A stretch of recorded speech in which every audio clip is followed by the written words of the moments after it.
widowed at 31 with 200 acres of debt.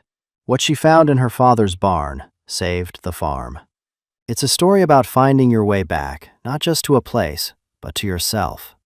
If you've ever felt lost or overwhelmed by the past, stick around. And maybe hit that subscribe button, because we talk about the hard stuff here, the things that shape us. Your story matters too. The letter arrived on a Tuesday, the kind of gray, listless Tuesday in late October, when the sky can't decide between rain and just hanging low and heavy like a damp wool blanket. I remember the sound the mail truck made, its tired engine grinding up the long gravel drive, a sound I'd come to associate with dread. For the past 6 months, since Michael died, the mail had brought nothing but condolences and bills, two sides of the same cruel coin. This one was different. The envelope was thick, cream-colored, with the embossed logo of a law firm I didn't recognize in the corner. It felt final. I left it on the kitchen table for 3 hours.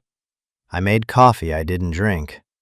I stared out the window at the fields, my fields, now lying fallow and brown under the oppressive sky. 200 acres of mud and memory. Michael had loved this place. He'd seen life in the stubborn clay soil my father had only ever seen struggle. Michael had wanted to plant wildflowers for bees, rotate crops with modern techniques, build a life here that was joyful, not just dutiful. We had 2 years of that joy. 2 years of painting the farmhouse a cheerful yellow that now seemed to mock me. Of planning where we'd put a tire swing for the kids we'd never have. Of falling into bed, exhausted and happy, smelling of earth and sweat and each other. Then, a patch of ice on a county road and a pickup truck that swerved too late. And just like that, the joy was stripped away, leaving only the duty. The farm had been my father's. Then it was supposed to be ours. And now it was just mine. And it was drowning. My father, a man carved from the same hard earth he worked, had passed 3 years before Michael. He'd left the farm to me with a grunt and a handshake, as if passing on a burden, not a gift. "It's yours now, Sarah," he'd said, his voice raspy from a lifetime of unfiltered cigarettes and unspoken feelings. "Try not to lose it." It was the longest conversation we'd had in a decade. We'd never been close. He was a man of routines and silences, and I was a daughter of questions and noise. I'd escaped to the city for college, for a life I thought was bigger, only to be pulled back by love, by Michael, who saw a romance in this place I had only ever seen as a cage. My father had tolerated Michael, a city boy with soft hands and big ideas, with a quiet, simmering disapproval. He never understood what I saw in him, and he never understood why we'd come back. Finally, I picked up the envelope. My hands were steady, which surprised me. It's funny what grief does. It hollows you out until there's no room left for smaller fears. The paper was crisp, cold. The words inside were polite, professional, and utterly brutal. Notice of intent to foreclose. The bank, a different one from the one my father had used, had bought up his old agricultural loans. The total debt, a number with so many zeros it looked like a typo, was due in 90 days. 90 days to come up with $250,000, or the farm, my home, Michael's dream, my father's entire life's work, would be sold at auction. The letter mentioned a standing offer from a development corporation, a generous one they called it, enough to clear the debt and leave me with a small nest egg, enough to walk away clean. I sank into one of the rickety kitchen chairs, the letter crinkling in my fist. Walk away clean. The phrase echoed in the silent house, but there was nothing clean about it. It felt like a betrayal of Michael's ghost, who I still saw sometimes, standing at the edge of the west field, watching the sunset. A betrayal of my father, whose ghost was quieter, but heavier, etched into the worn floorboards and the permanent scent of soil that clung to the walls. Losing the farm would be the final death.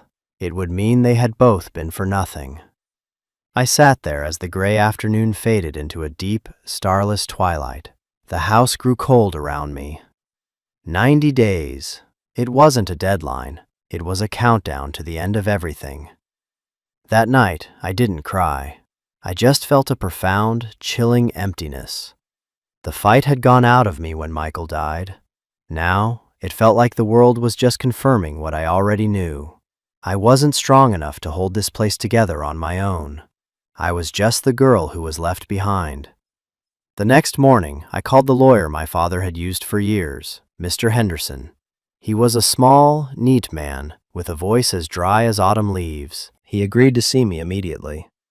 His office was in the nearby town, a place of brick storefronts and slow-moving traffic, a town that felt as tired as I did. The office smelled of old paper and coffee. He sat behind a large oak desk, my father's file open before him. He didn't offer platitudes or sympathy. He just looked at me over the top of his reading glasses.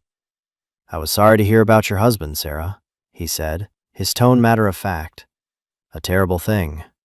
He tapped a perfectly manicured finger on the file. "And now this. I warned your father. I told him he was getting in too deep, but he was a stubborn man." "What was the money for?" I asked, my voice thin. "The farm always broke even. He was frugal. He never bought new equipment. Where did all that debt come from?" Mr. Henderson sighed, a soft hiss of air. He leaned back in his leather chair, which groaned in protest. "Your father, he wasn't a man for sharing his business, you know that. The loans go back about 15 years, a series of them, consolidated over time. He refinanced twice. The paperwork just says operating expenses and capital improvements. But I drove past that farm every week, Sarah. There were no capital improvements. The barn roof has needed replacing for a decade. The tractor is older than you are." He leaned forward, his expression softening slightly. "The development offer from Sterling Pines Group is a good one. It's more than the land is worth for farming. It's your best option, your only option, really. It lets you walk away without owing anything. You could start over." Start over. There was that phrase again. As if my life were a slate that could just be wiped clean. As if the 31 years I'd lived, the love I'd found and lost, the complicated history I had with this land, were just chalk dust to be brushed away. "I don't want to start over," I said, the words surprising me with their force. "I want to stay." Mr. Henderson gave me a pitying look. "With what? The bank won't extend you more credit, not with this hanging over you. You can't work 200 acres by yourself, and you can't afford to hire help. Farming on that scale, with that kind of soil, it's a razor's edge, even for a family with deep pockets and good luck. You have neither." He closed the file. It was a gesture of finality. "I'll contact Sterling Pines, feel them out, see if I can get them to sweeten the pot a little. It's the best I can do for you." I walked out of his office into the pale, watery sunlight. The town seemed alien, the people going about their lives, buying groceries, mailing letters, oblivious to the fact that my world was collapsing. I drove home in a daze, Mr. Henderson's words echoing in my head. Your only option. He was right, of course. From a logical, financial standpoint, selling was the only sane choice. But my heart, that stubborn, broken muscle, rebelled. It wasn't about logic. It was about legacy. It was about the way the light hit the oak tree on the hill at dawn. It was about the hoot of the owl in the barn at night. It was about Michael's hand in mine as we walked the property line, dreaming. When I got back to the farmhouse, the emptiness felt more profound than ever. I walked through the rooms, touching the furniture, the photographs on the mantelpiece. Me as a gap-toothed kid on a pony. My mother, beautiful and vibrant, squinting into the sun.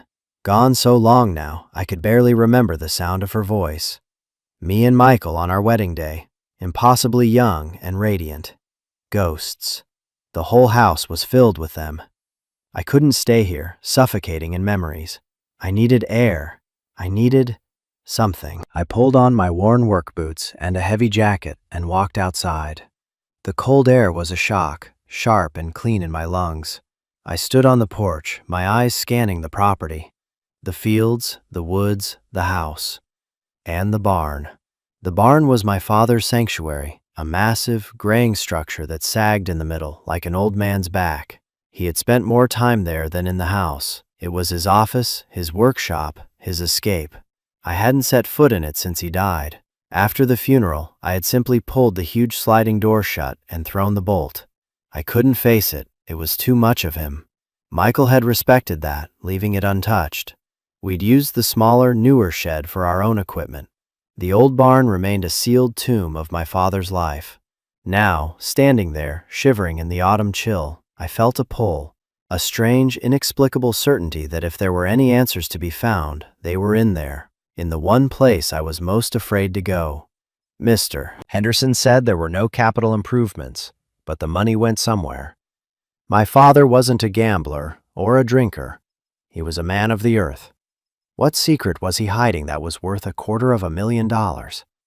With a deep breath that felt like plunging into icy water, I walked across the muddy yard. The barn loomed over me, silent and imposing. The massive wooden door was stiff. I had to put my shoulder into it, grunting with effort, until it slid open with a deep, groaning screech of rusted metal on rusted track. A shaft of pale light cut through the gloom, illuminating a universe of dancing dust motes.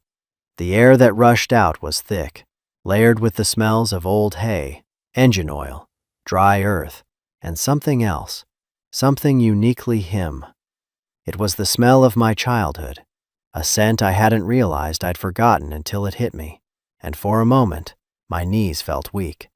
I stood on the threshold, hesitating. This was more than just cleaning out a building. It was an excavation. An archaeology of a man I barely knew. Stepping inside felt like crossing a line, and I knew, with a certainty that settled deep in my bones, that I wouldn't be the same person when I came back out.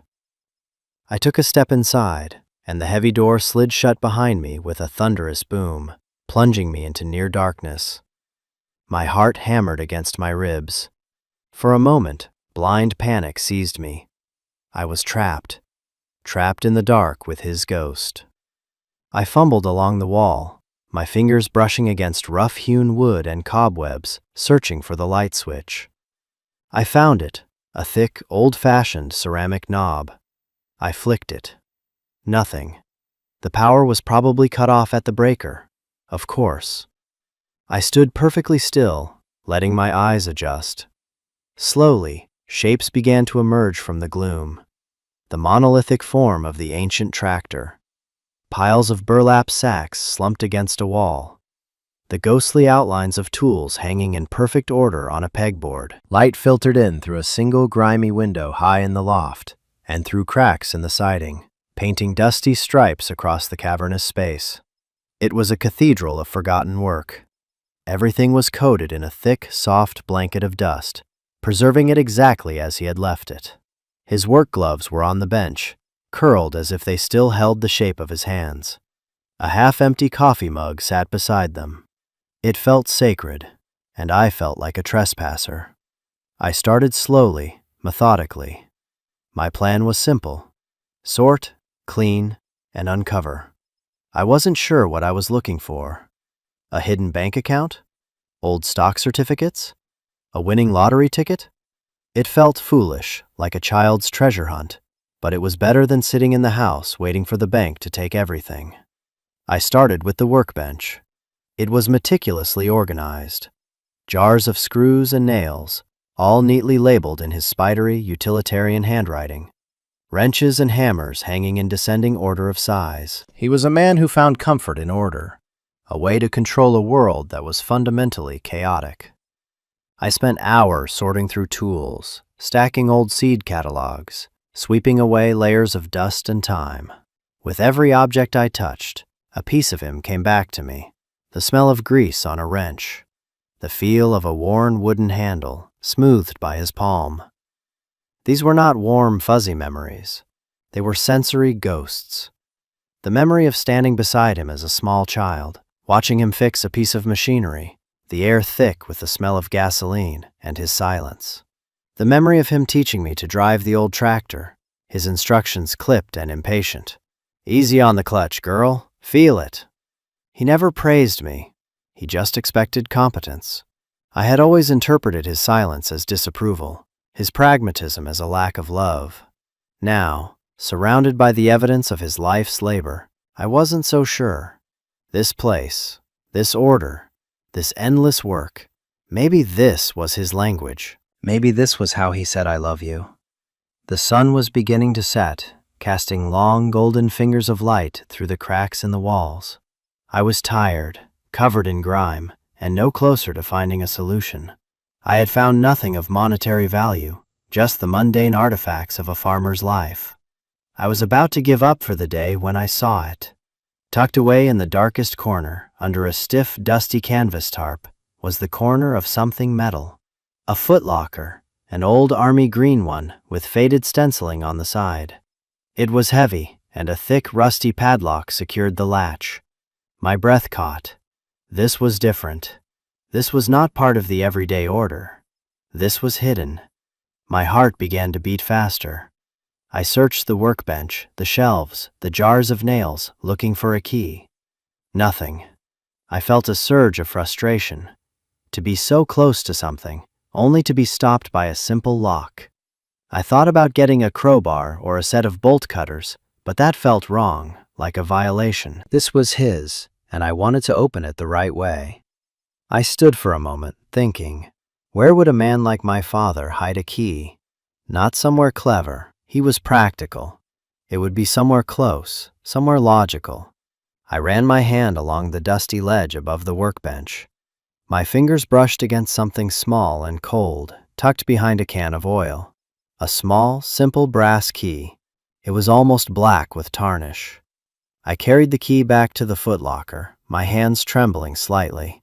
It slid into the padlock with a gritty click. For a second, it wouldn't turn. I held my breath, jiggled it gently, and then, with a groan of protest from the rusted metal, the lock sprang open. I lifted the heavy lid. The air that escaped smelled of dry paper and cedar.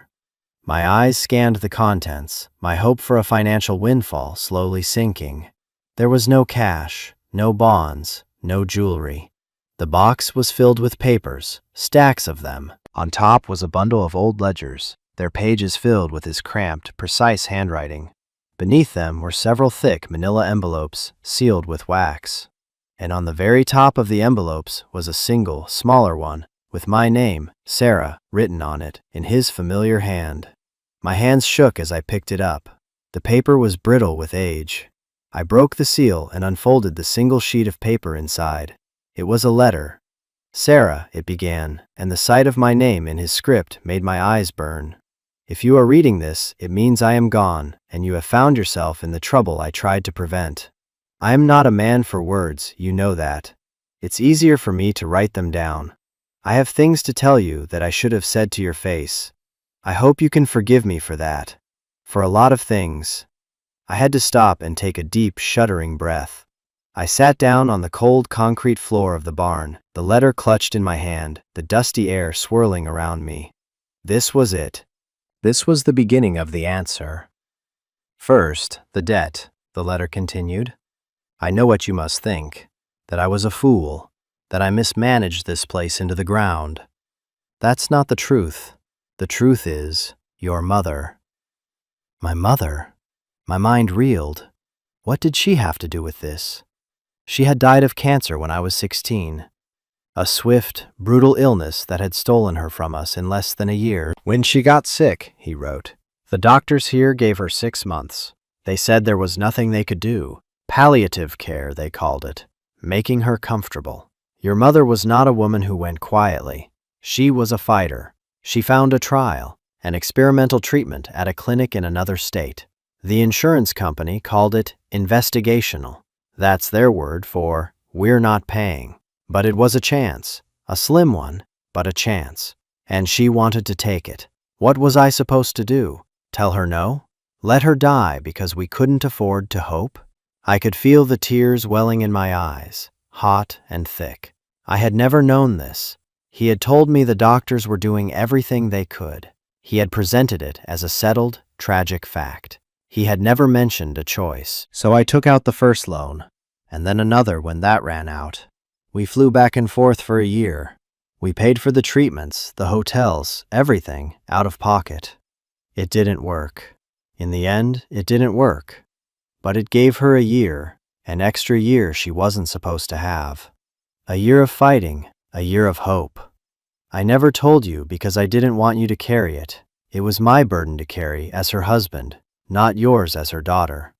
After she was gone, the debt was still there. It grew. I refinanced, tried to keep my head above water.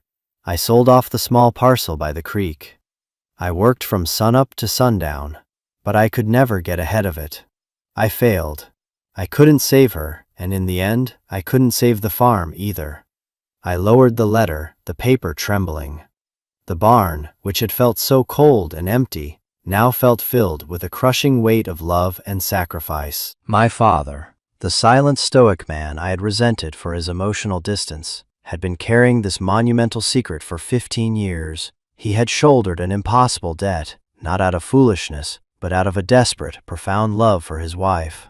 He had chosen a year of hope for her over a lifetime of solvency for himself, and he had protected me from the truth of it. The image I had of him, hard, unfeeling, pragmatic, shattered into a million pieces. He wasn't unfeeling.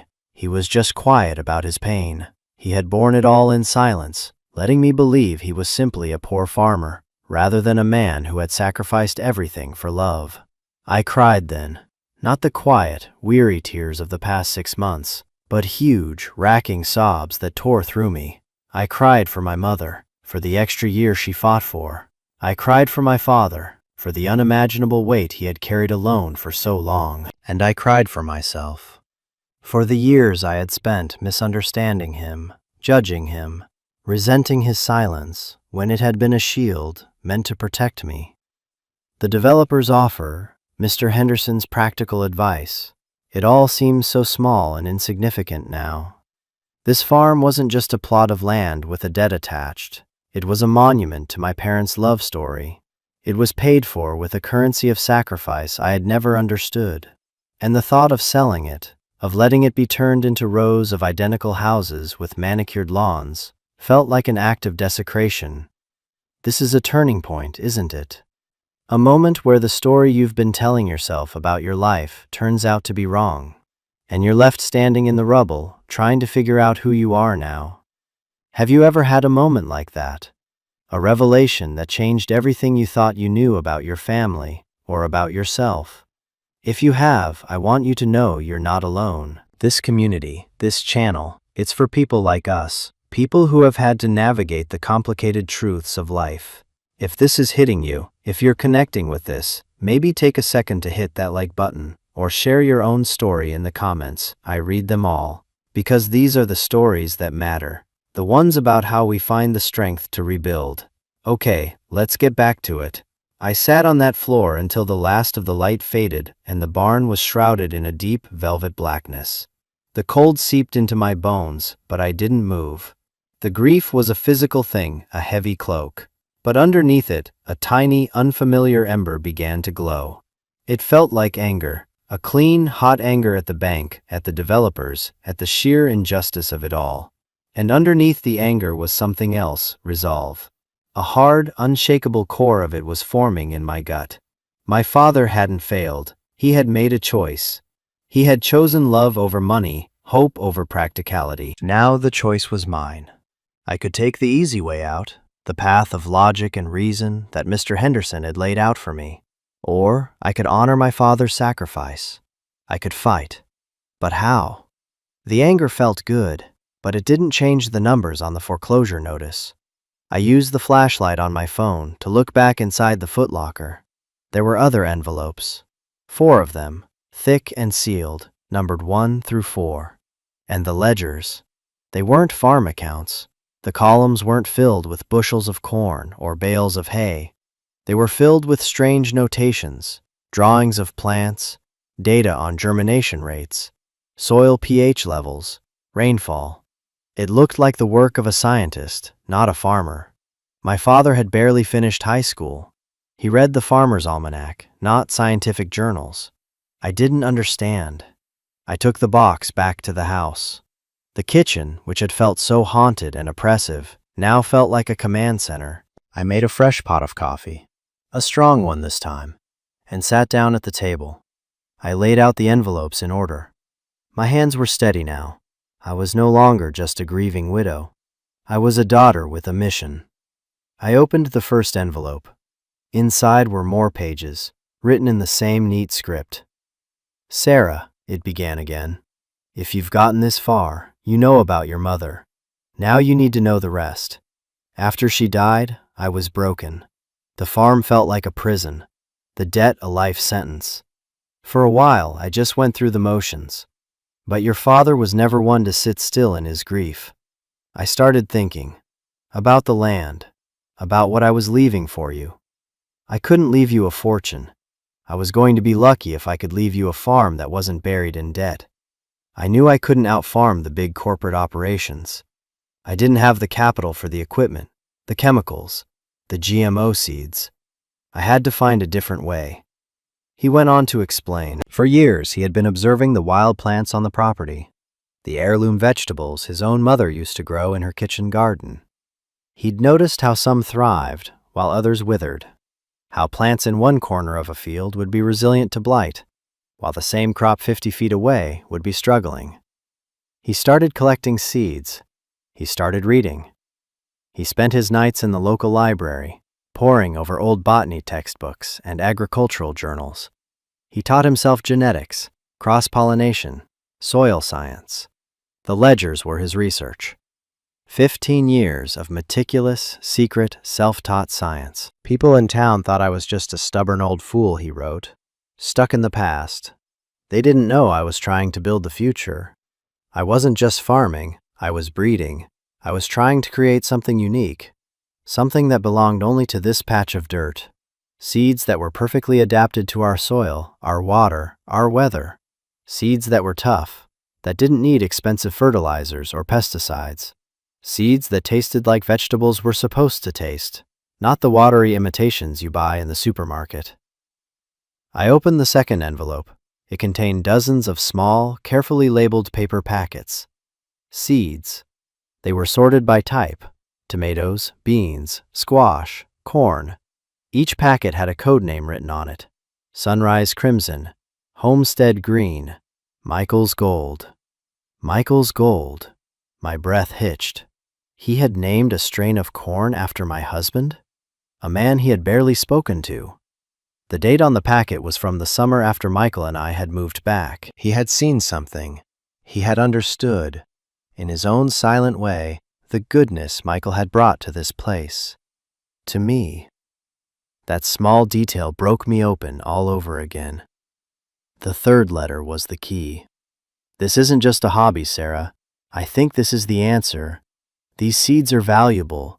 There's a market now for heirloom varieties, for organic, for local. Chefs, specialty grocers, seed banks. They'll pay for something unique, something real. But you have to prove it. You have to show them. I ran out of time, but I'm leaving you the tools." He had included a list of contacts, a professor at the State Agricultural University he'd corresponded with under a pseudonym, a few seed collectors he'd cautiously reached out to online, and he'd left a map, a hand-drawn map of the farm. One area, in the remote, wooded southern corner of the property, was circled in red. He called it the nursery. "It's a hidden half-acre," he wrote, "naturally protected from the wind, with its own spring. The soil there is perfect. It's where I grew out the purest strains. It's where the best of my work is. If there's a frost, the trees protect it. If there's a drought, the spring feeds it. It's the heart of it all. That's your inheritance, Sarah. Not this broken-down farm, not the debt. The heart." The final letter was short. "This is a risk, I know that. The easy thing to do is to sell the land, take the money, and walk away. No one would blame you. I wouldn't blame you. But you come from a long line of stubborn people. Your mother was one. I am one. And so are you. This land is in your blood. I hope you'll choose to fight for it. It's a good fight. Your loving father." Loving father. He had never written those words, never said them to me in my entire life. I traced the letters with my finger. the ink slightly blurred, as if a single drop of water had fallen there. I looked from the letters to the seeds to the map. It was insane. It was a long shot, a desperate gamble based on the secret work of a man I was only just beginning to know. It was my only hope. And in that moment, sitting in the quiet kitchen with the ghosts of my past, I made my choice. I wasn't going to sell. I was going to plant. The next morning, I felt like a different person. The grief was still there, a low hum beneath the surface, but it was no longer the whole song. Now, there was a new melody, one of purpose. I called Mr. Henderson. "I'm not selling," I said, my voice clear and firm. There was a long pause on the other end of the line. "Sarah," he said, his voice laced with weary patience. "We've been over this. There is no other way. This isn't a movie. There's no miracle coming." "Maybe there is," I said. "I'm asking you for 90 days. Don't respond to the developer's offer. Just give me the time the bank has allotted. Please." I think he heard the change in my voice. He sighed, but it was a different kind of sigh this time. Less pity, more curiosity. "All right, Sarah, 90 days. It's your funeral, but the clock is ticking." My first stop was the Agricultural Extension Office at the State University, a 2-hour drive away. I had the ledgers, the letters, and a carefully selected assortment of the seeds in a box on the passenger seat. I had an appointment with a Dr. Eris Thorne, a name from my father's list. He was a professor of horticulture with a specialty in heirloom plants. I expected an old, tweedy academic. The man who greeted me was young, energetic, with dirt under his fingernails, and an infectious enthusiasm. I laid everything out on a lab table in his office. I told him the whole story. I felt crazy saying it out loud. My self-taught father, his secret project, his miracle seeds. I expected him to smile politely and show me the door. Instead, he listened intently, his eyes scanning the ledgers. He picked up one of the seed packets, Sunrise Crimson, and rolled a few of the tiny tomato seeds into his palm, studying them under a magnifying lamp. He was silent for a long time. "Your father," he said finally, looking up at me, his eyes wide with something that looked like awe. "He wasn't just a farmer. He was a genius, a brilliant, intuitive geneticist. Look at this." He pointed to a page in the ledger. "This notation here, on cross-pollinating for drought resistance while maintaining sugar content. This is graduate-level work. And the records he kept, the precision, it's unbelievable." He looked from the books to me. "You say he did this all himself? With library books?" "Yes," I said, my voice barely a whisper. "This is remarkable, Dr. Thorne said, shaking his head in disbelief. "These aren't just seeds, Sarah. This is a living library, a genetic legacy. If they grow true to these notes, if they perform as he documented, they aren't just valuable, they're priceless."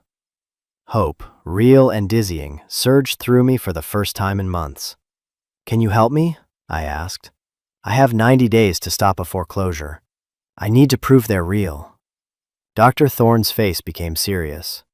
"We can run germination tests in the greenhouse immediately. We can do genetic sequencing. It will give us preliminary data. It won't be a full field trial, but it might be enough. It might be enough to make the bank listen."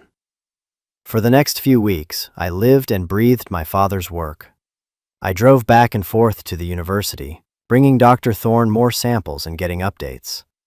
The germination rates were incredible, near perfect. The preliminary genetic markers confirmed that several of the varieties were, in fact, unique, not registered in any existing seed bank.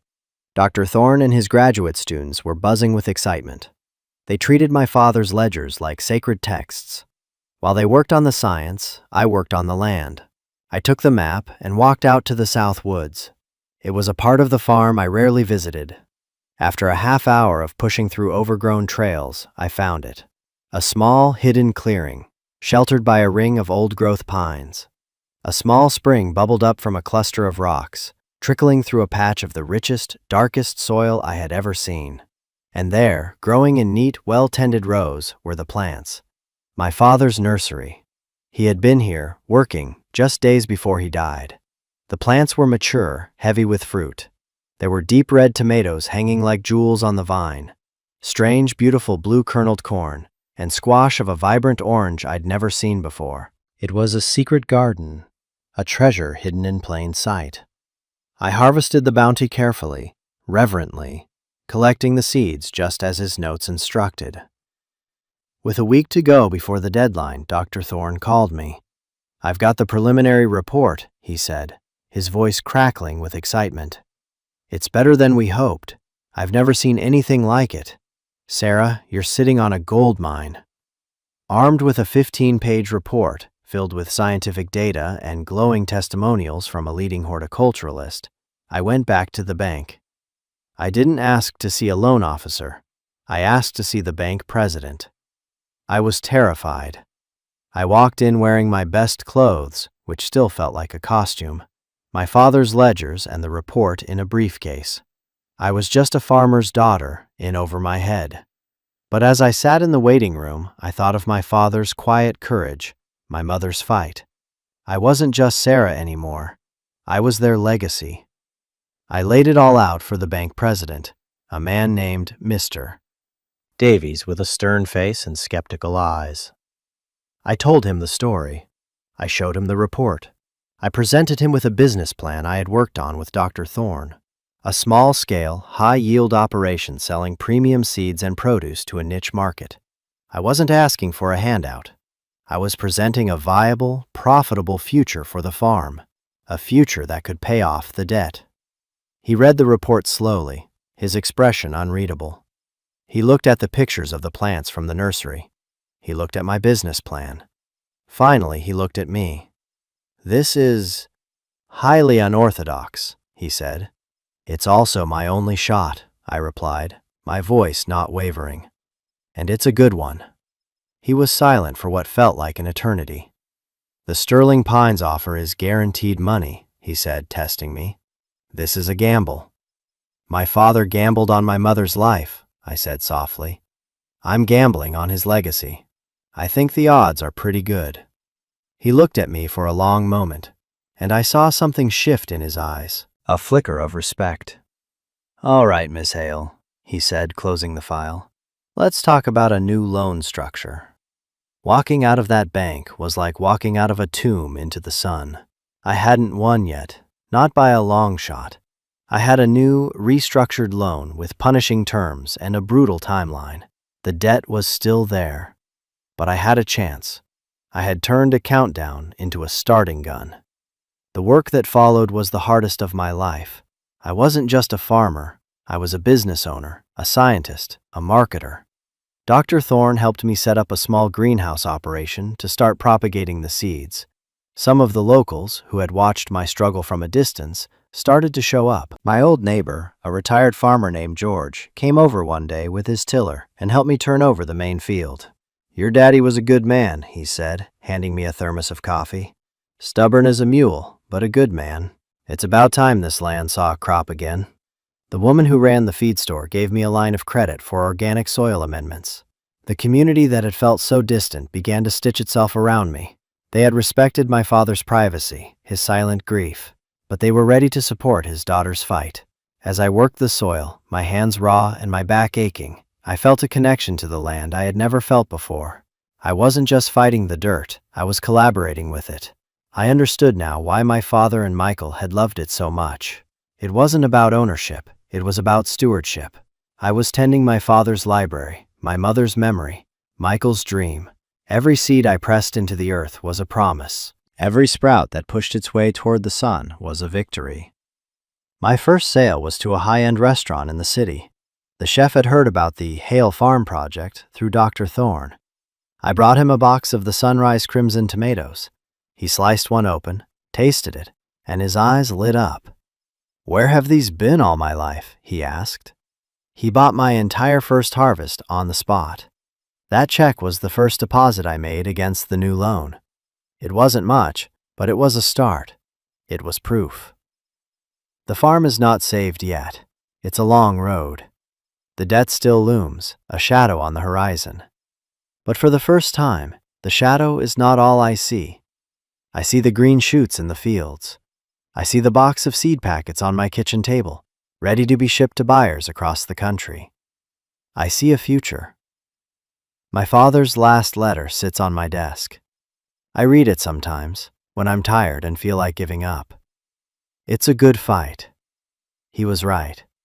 An inheritance, I've learned, isn't something you're given. It's something you choose to accept. It's not about the money or the property. It's about the story. My father left me a story of hidden love, of quiet sacrifice, and of brilliant, stubborn hope. He left me a choice, to be the final chapter or the first. I chose to be the first. I'm not just the girl who was left behind anymore. I'm the woman who stayed. And that's the real lesson here, isn't it? That the most valuable things we're left with are rarely the things with a price tag. They're the secret strengths, the hidden histories, the second chances we didn't even know we had. Your inheritance might not be a box of miracle seeds in a dusty barn.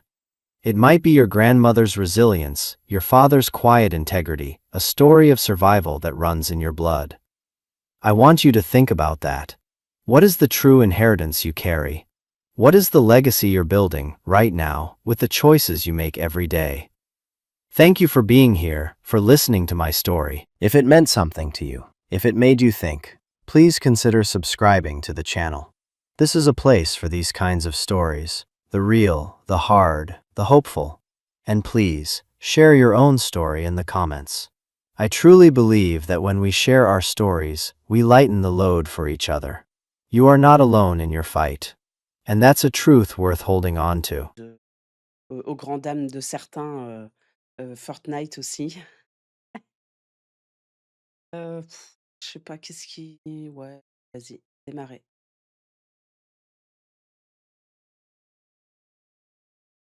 OK, OK.